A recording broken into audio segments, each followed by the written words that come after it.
بسم اللہ الرحمن الرحیم۔ ڈیئر اسٹوڈنٹ، السلام علیکم۔ آج آپ لوگوں کی اردو کی کلاس ہو رہی ہے۔ بچوں، اس سے پہلے آپ لوگوں کے 2 لیکچر ہو چکے ہیں نسو کے خواب کے متعلق۔ سبق نسو کا خواب، اس میں ایک تعارفی صفحے کے متعلق تھا۔ آپ لوگوں کو کافی ڈیٹیل سے پڑھایا گیا زوم آن لائن کلاس میں، ویڈیو بھی آپ لوگوں کو شیئر ہو چکی ہے۔ دوسرا پھر اس کے متعلق سبق کے متعلق تھا، آپ کو ویڈیو بھی شیئر ہوئی ہے اور زوم آن لائن کلاس میں بھی ٹیچر نے کافی ڈیٹیل کے ساتھ سبق پڑھایا ہے، ٹھیک ہے۔ تو آج ہمارا اسی کے حوالے سے تیسرا لیکچر ہمارا سٹارٹ ہوگا کہ تیسرے لیکچر میں ہم نے آج پڑھنا ہے نسو کے خواب کے متعلق، کیونکہ ہم نے کل جہاں تک کنٹینیو کیا تھا، ہمارے لیکچر یہاں تک تھا کہ نسو نے جب اپنے والد کو دارالجزا میں دیکھا تو وہ بہت زیادہ حیران ہوا۔ اور دارالجزا کسے کہتے ہیں؟ والد اسے بتاتا ہے کہ دارالجزا وہ مقام ہے جہاں پر جزا اور سزا کا فیصلہ سنایا جاتا ہے۔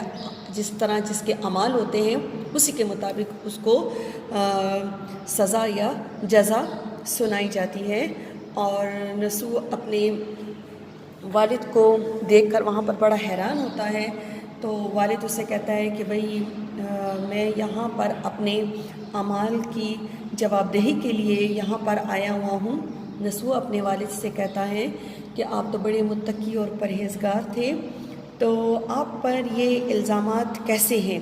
جس کے جواب میں اس کا والد اسے کہتا ہے کہ میرے تو 1 2 نہیں سینکڑوں میرے گناہ ہیں، اور میں ان کو دیکھ کر سخت پریشان ہوں۔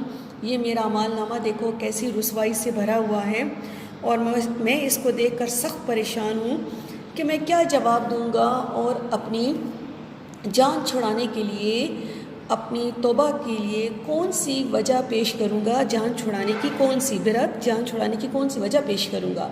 تو بچوں، یہاں تک ہم نے اس سے جو پریویس ہمارا لیکچر تھا اس میں یہاں تک ہم نے پڑھا تھا۔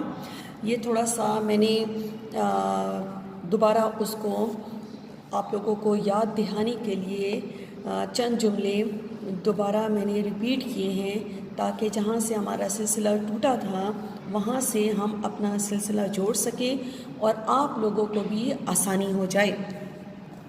تو دیکھیں بیٹا، سوالن جواباً گفتگو جاری ہے۔ مکالمے کی صورت میں مختصر سوال نسو اپنے والد سے کرتا ہے، باپ اس کو جواب دیتا ہے۔ یہ وہ کاغذ تھا جو نسو نے ہر شخص کے ہاتھ میں دیکھا تھا، اور اس کو دنیا کے خیالات کے مطابق فرد قرار دے جرم سمجھا تھا۔ یہ وہ کاغذ تھا، کون سا کاغذ تھا اور کہاں دیکھا تھا؟ حوالاتیوں کے ہاتھ میں، عدالت سے باہر حوالاتیوں کے ہاتھ میں نسو نے کاغذ دیکھا تھا جس میں ان کے اعمال نامے درج تھے، ٹھیک ہے نا؟ جس طرح انہوں نے اعمال کیے ہوئے تھے، اچھے برے اعمال کیے ہوئے تھے، وہ سارے اعمال اس میں درج تھے، ٹھیک ہے۔ فرد قرارداد جرم، جو بھی ان سے جرم سرزد ہوئے تھے، اس نے خیال کیا کہ شاید یہ اس میں وہ سب درج ہیں۔ باپ کا اعمال نامہ دیکھا تو تھرا اٹھا۔ تھرا اٹھا محاورہ ہے، تھرا اٹھنا، لرز جانا، خوف طاری ہو جانا، ٹھیک ہے۔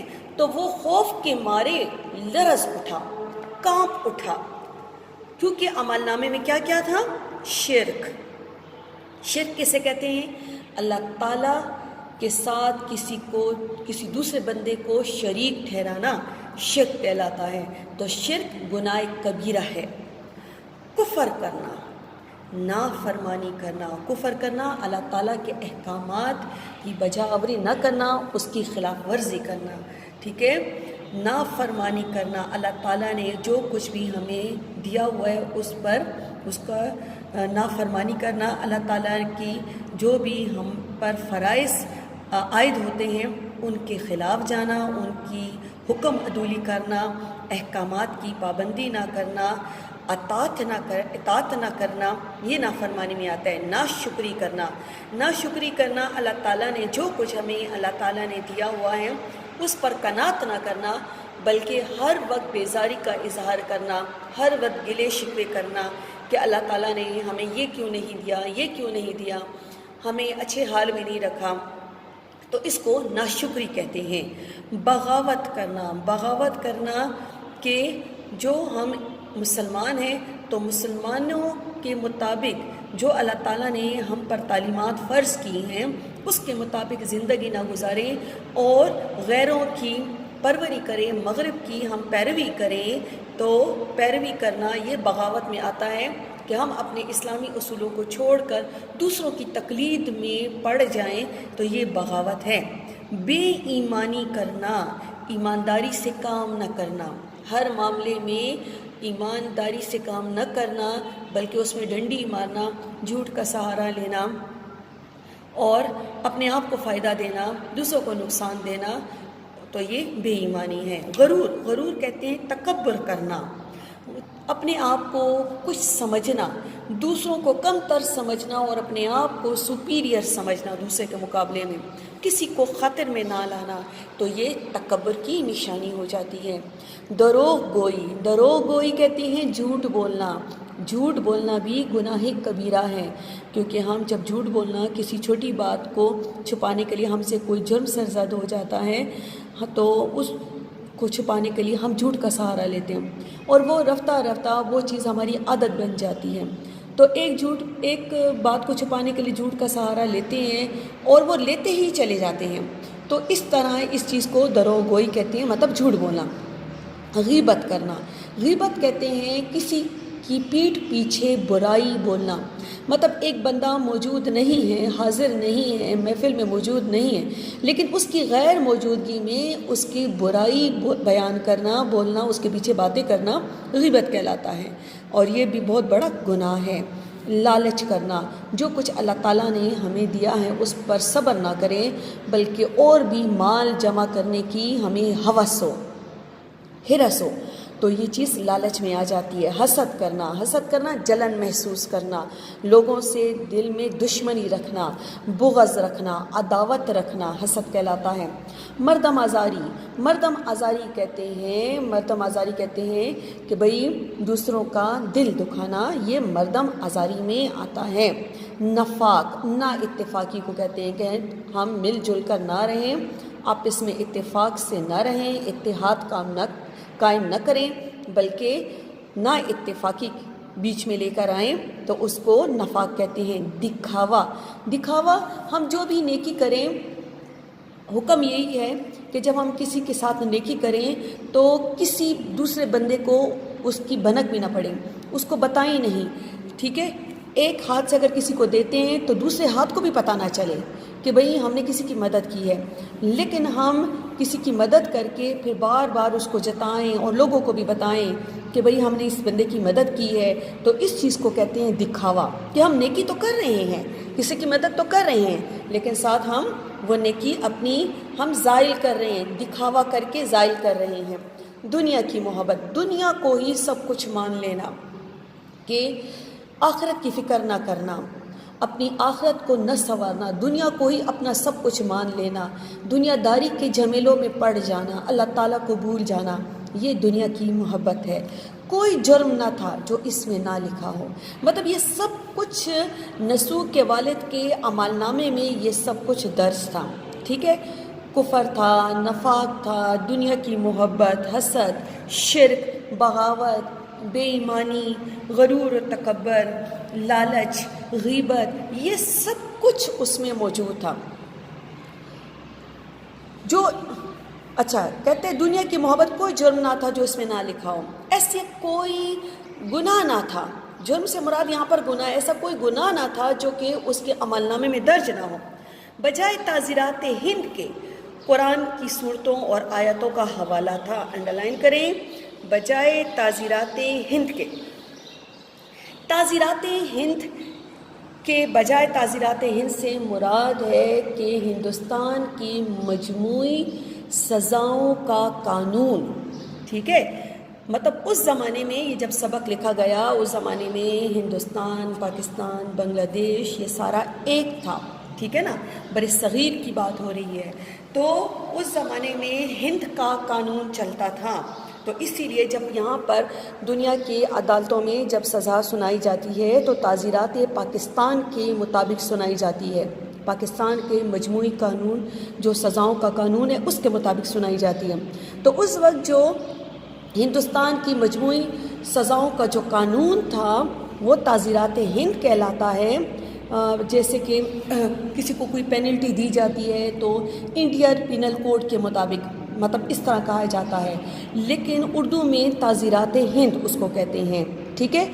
تعزیرات ہند کی بجائے کس کا تھا؟ قرآن کی صورتوں اور آیتوں کا حوالہ تھا، کہ مطلب دنیا کی سزاؤں کا قانون وہاں نہیں چل رہا تھا، بلکہ اس میں صورتوں اور آیتوں کا حوالہ تھا، قرآن مجید کی صورتوں اور آیتوں کا حوالہ تھا.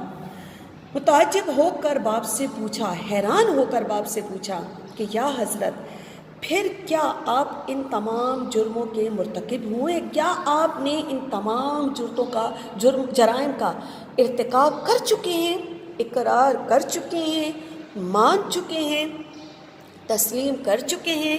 مطلب سوال کرتا ہے. باپ کیا کہتا ہے؟ سب کا. مطلب کہتا ہے میں سب کو مان چکا ہوں، سب کچھ مان چکا ہوں. بیٹا کیا آپ حضور حاکم اقرار کر چکے ہیں؟ کیا آپ اللہ تعالیٰ کے سامنے ان سب کو مان چکے ہیں؟ باپ انکار کی گنجائش ہی نہیں. کہتے ہیں انکار کی تو کوئی معمولی سی بھی جگہ ہی نہیں ہے، کوئی گنجائش ہی نہیں بنتی ہے.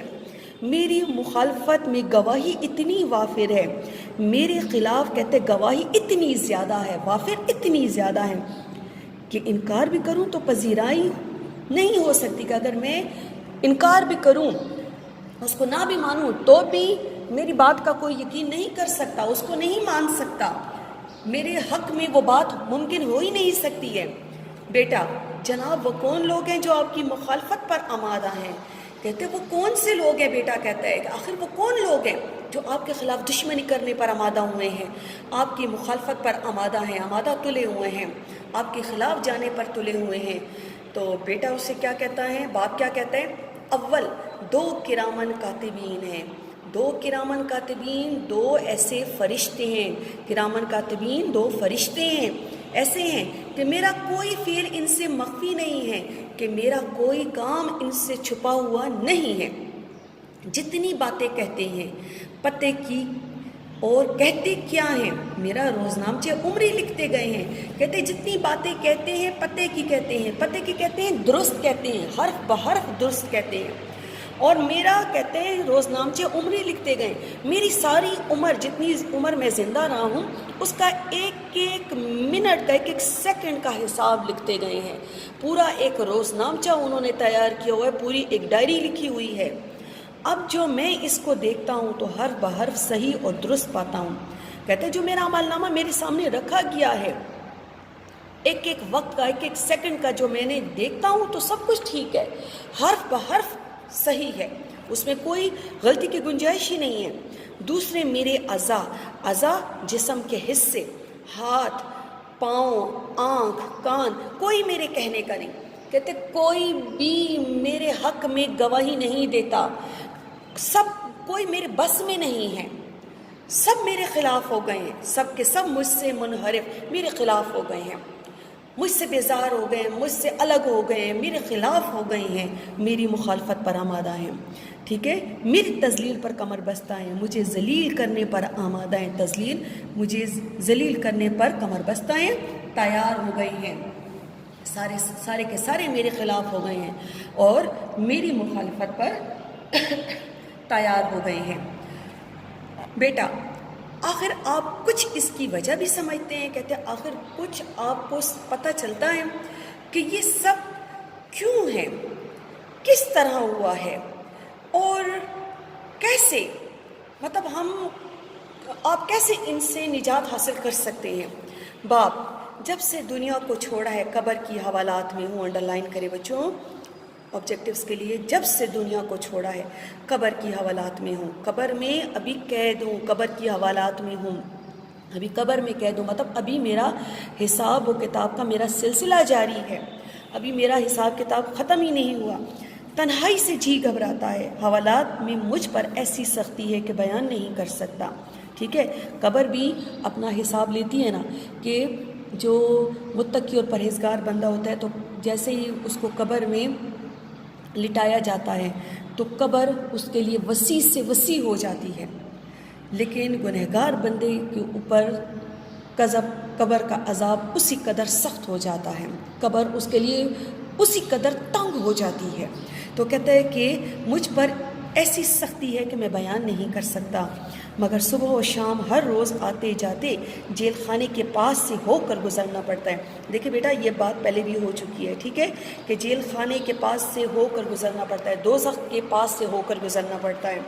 وہاں کی تکلیفات دیکھ کر ہوش اڑ جاتے ہیں، مطلب وہ اس سے بھی سخت جگہ ہے، وہ قبر سے بھی زیادہ وہاں پر سختی ہے، کہ کہتے ہیں وہاں کی جب تکلیفات میں دیکھتا ہوں تو میں اپنی تکلیفات کو بھول جاتا ہوں، اپنی تکلیف کو بھول جاتا ہوں کہ جو قبر میں مجھ پر سختی ہے.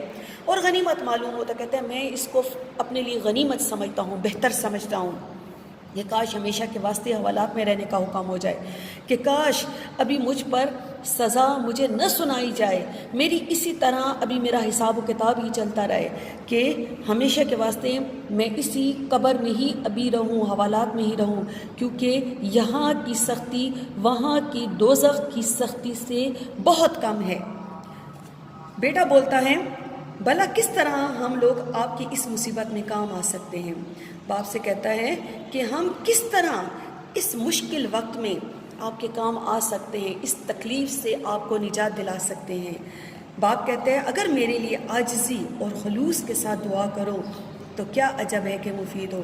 میرے لیے کہتے ہیں عاجزی، عز و انکساری کے ساتھ، سادگی کے ساتھ، خلوص سے دل کے ساتھ، صاف نیت کے ساتھ اللہ تعالیٰ کے ساتھ سامنے دعا کرو، ٹھیک ہے نا، نماز میں دعا کرو تو میرے حق میں یہ بات مفید ثابت ہوگی.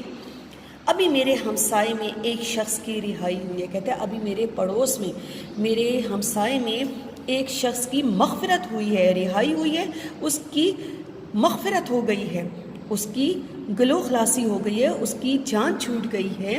اس پر بھی بہت سے الزامات تھے، مگر جہاں اللہ تعالیٰ کا انصاف کامل ہے، کامل مکمل کو کہتے ہیں، رحم بھی پرلے سرے کا ہے، رحم بھی پرلے سرے کا ہے، مطلب اللہ تعالیٰ غفور و رحیم ہے.